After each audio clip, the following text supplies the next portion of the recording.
இயக்குனர் சேரன் நிறைய சூப்பர் படங்களை கொடுத்த ஒரு மனிதர். இன்றைக்கி ஃபேமிலி ட்ராமா அப்படின்ற ஒரு கான்செப்ட்டு விசு வி சேகர் அந்த மாதிரியான காலகட்டங்களையும் தாண்டி நவீன ஃபேமிலி ட்ராமா சமூக கருத்துக்களை சொன்ன ஒரு சேரன் எப்போவுமே தனித்துவம் வாய்ந்தவர். அவர் இப்போ ஒரு படத்தை அனௌன்ஸ் பண்ணியிருக்காரு. அந்த படத்துடைய பெயர் ஐயா. ஐயான்றது நம்ம இயக்குனர் ஹரி எடுத்த அந்த ஐயா கிடையாது, இது ஐயா.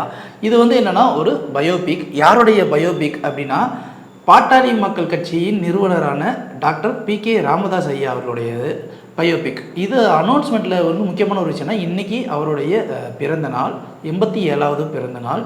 இந்த 87வது பிறந்த நாளில் ஐயாங்கிற அந்த படத்தை அனௌன்ஸ் பண்ணியிருக்காரு. அதில் அவருடைய ட்விட்டரில் ஒரு விஷயம் போட்டிருக்காரு.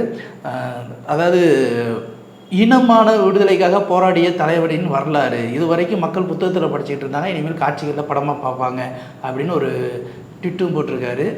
கிட்டத்தட்ட தமிழின உணர்வுக்குண்டா ஒரு விஷயங்களை பண்ணியிருக்காரு. பாட்டாளி மக்கள் கட்சி அப்படிங்கிற அந்த ஒரு கட்சி அந்த கதையை பார்க்கும்போது 1987ங்கிற ஒரு விஷயத்த அழகாக மென்ஷன் பண்ணியிருக்காங்க.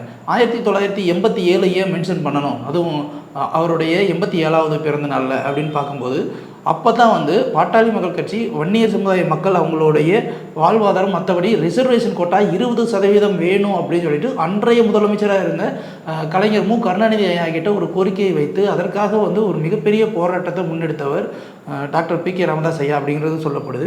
அவருடைய அந்த ஒரு இன எழுச்சி, அந்த போராட்டம், அதற்கப்புறம் அவருக்கு என்ன மாதிரியான ஒரு மிகப்பெரிய ஒரு அரசியல் ஆளுமையும் மிகப்பெரிய பலத்தையும் கொடுத்துச்சு, அந்த கட்சி எந்த அளவுக்கு வளர்ந்துச்சு அப்படிங்கிற அந்த ஒரு விஷயத்தையும் ஒரு மிகப்பெரிய வரலாற்று உண்மையோடு அதை எடுத்துக்கிறதுக்காக முயற்சி பண்ணியிருக்காங்க. இதற்கு நடிகராக ஆரி அர்ஜுனன் நடிக்க போகிறாரு. ஆரி அர்ஜுனன் அப்படிங்கிறது அவங்க எல்லாருக்குமே தெரிஞ்சது, தேசிய நெடுஞ்சாலை படம் பண்ணியிருப்பார், அது ஒன்று.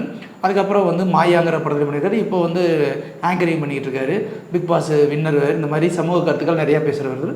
ஆரி அர்ஜுனை வச்சுட்டு சேரன் படம் பண்ண போகிறார் அப்படிங்கிறது தான் ஹைலைட்டான ஒரு விஷயம்.